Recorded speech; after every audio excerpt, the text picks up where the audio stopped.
ప్రభువును రక్షకుడైన యేసు క్రీస్తు అతి శ్రేష్టమైన నామాన్ని బట్టి ఈ ఉదయకాల హోసన్న దైవ సందేశాలు అని ఈ కార్యక్రమం వింటున్న దేవుని బిడ్డలైన మీకు శుభం కలుగులగాక. నా దేవుని పేరట మీ అందరికీ వందనాలు. మీరంతా క్షేమంగాను ఆరోగ్యంగాను ఆనందంగాను ప్రార్థనాపూర్వకంగా వర్ధిల్లుతున్నారని నేను ఆశిస్తూ మీ కొరకు ప్రార్థన చేస్తూ ప్రభువుని స్తుతిస్తూ ఉన్నాను. ఈ శుభవేళ దేవుని మాట ద్వారా మరొక అడుగు ముందుకు వేస్తూ కృపలో ముందుకు సాగుదాం. బైబిల్లో చక్కని మాట రాయబడింది, శ్రమ పొందుతున్న నా జనులకు ఇశ్రాయేలులను చెర నుండి వారిని రప్పింతును. ఆమోసు గ్రంథం 9వ అధ్యాయము 14వ వాక్యం ఇలా రాయబడింది, శ్రమనందుతున్న నా జనులకు ఇశ్రాయేలీలు. ఇక్కడ చక్కని మాట ప్రస్తావించబడింది. అదేమిటంటే శ్రమనందుతున్న తన ప్రజలు.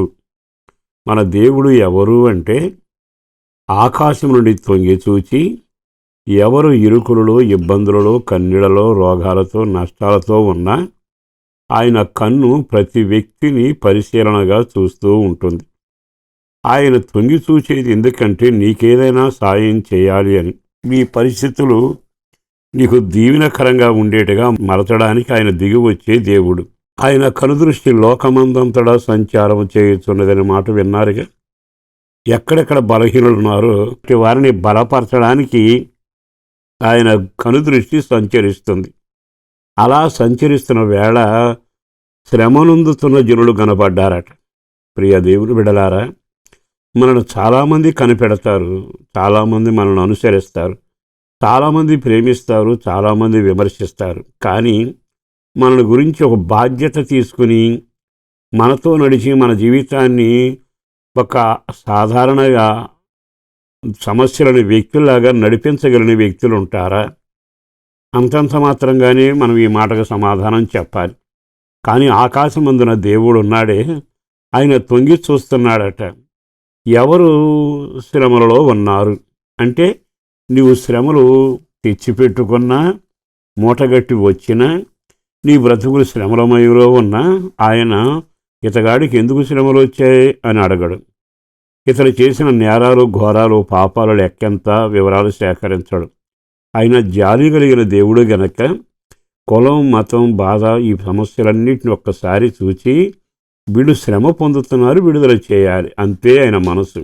అందుకని తొంగి చూచాక అరేరే ఈ బాధల్లో వీళ్ళు ఉన్నారే అంటూ ఆయనట బాధలు అనే చెరలో నుండి, శ్రమ అనే చెరలో నుండి ఆయన విడిపించడానికి సిద్ధపడి వచ్చి ఆ కార్యం చేయబోతున్నాడు. వాగ్దానం చేస్తున్నాడు. ఏమని? అట్లాంటి శ్రమలో బాధలు పడుతున్న, శ్రమలు అనే చెరలో ఉన్న వారిని నేను బయటికి రప్పిస్తాను. ఈ మాట చెప్పడానికి సేవకుడిగా ఇష్టపడుతున్నా, ఇప్పటి వరకు మీ జీవితంలో ఏ రకమైన సమస్యలున్నా, శ్రమలున్నా, ఆర్థిక పరిస్థితులే కావచ్చు, కుటుంబ పరంగా కావచ్చు, నీతిగా బ్రతికే నీకు శ్రమలు ఎక్కువ అవ్వచ్చు. ఒకవేళ నీ వేసి అడుగు కలవకపోవచ్చు. ఎంతమంది నీతో మాట్లాడినా నిన్ను చూసి తల ఊపి వెళ్ళేవాళ్ళు ఉంటారేమో కానీ నిన్ను బుధాన్ని వేసుకుని వెళ్ళేవారు ఎవ్వరు ఉండరు. కానీ ఇక్కడ ప్రకటించబడుతున్న యేసు మాటిచ్చిన వాడు ఎంత గొప్పవాడో తెలుసా? శ్రమ పడుతున్న నా ప్రజలను నేను చూచాను. ఆహా, ఎంత ముచ్చటదండి.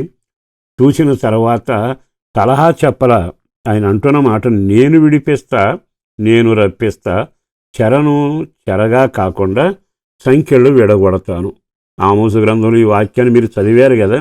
ఈ శుభవేళ మీ అందరికీ ఒక సేవకుడిగా చెబుతున్నా, ఇప్పటి వరకు నువ్వు ఏ రకమైన శ్రమలు ఇరుకులు ఇబ్బందుల్లో ఉన్నా ఒక్క క్షణం ఆయన వైపు తిరిగి, అయ్యా ఈ శ్రమలలో నుంచి నన్ను విడిపించవా అంటూ నీవు ఆయన వైపు తిరగగలిగితే నీ అవసరం కొద్దీ కార్యం మొదలవుతుంది. ఏదో చేస్తే చేస్తాడులే అన్నట్టుగా ఉంటే కార్యం అలాగే ఉంటుంది. పరిపూర్ణంగా ఆయనపై ఆనుకొని నీ వల్ల నాకు ఈ కార్యం జరగాలయ్యా అని కోరుకొని, మీరు వంటగదిలో ఉన్నా, రోగిగా మంచం మీద ఉన్నా, శ్రమలలో ఉన్నా, ఉన్నత స్థాయిలో ఉన్న, ఏ స్థాయిలో ఉన్నా నిన్ను చూసిన వెంటనే ఆయన కార్యం చేయబోతున్నాడు. ఈరోజు సేవకుడిగా ఈ మాట చెబుతూ మీ శ్రమల వంటి చెరసాల నుండి, మొండి సమస్య నుంచి మీకు విడుదల ఆయన కలిగించి మీకు క్షేమము కలుగ చేయునగాక. పరిశుద్ధుడును ప్రేమామడి నా ప్రభు వందనాలయ. అపారమైన నీ ప్రేమ కొరకు ధన్యవాదాలు. ఆ బిడ్డలకున్న శ్రమ నుంచి విడుదల చేసి ఓ నెమ్మది, క్షేమం, సంతోషం, రక్షణ భాగ్యం, ఐక్యత, పిల్లల చదువులు, పెద్దల ఆరోగ్యం, పసిపిల్లల క్షేమం, అలాగే కష్టార్జితాన్ని దీవెనకరంగా మార్చండి. అందరూ రక్షించబడాలి. అందరికీ ప్రార్థనాత్మ ఉండాలి. నీ రాకడ కొరకు సిద్ధపాటు ఉండాలి.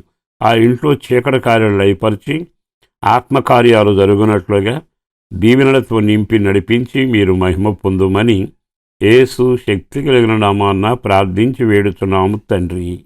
ఆమేన్.